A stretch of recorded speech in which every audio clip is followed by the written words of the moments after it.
TikTokers asal Pontianak Rizky Kabah kembali menjadi sorotan.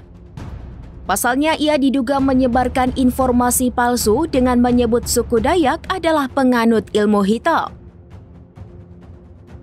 Diketahui pernyataan itu disampaikan Rizky Kabah dalam salah satu video TikTok yang dibagikan pada 7 Juli lalu. Ia menjelaskan bahwa pada zaman dahulu terdapat dukun sakti yang tinggal di rumah Radang.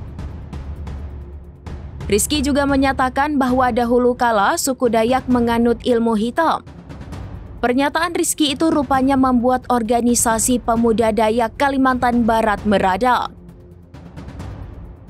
Mereka lantas melaporkan TikTokers asal Pontianak itu ke Polda Kalimantan Barat.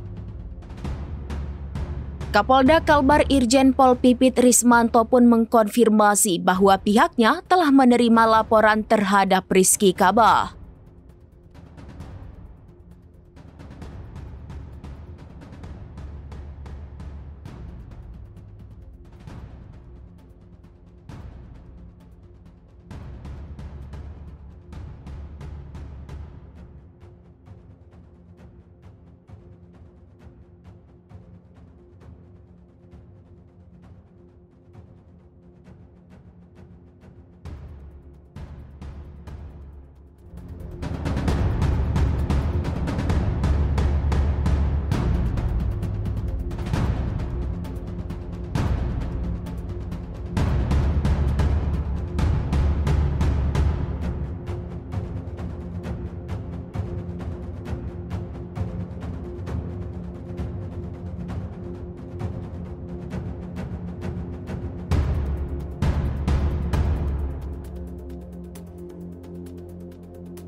Download Tribun X sekarang, menghadirkan lokal menjadi Indonesia.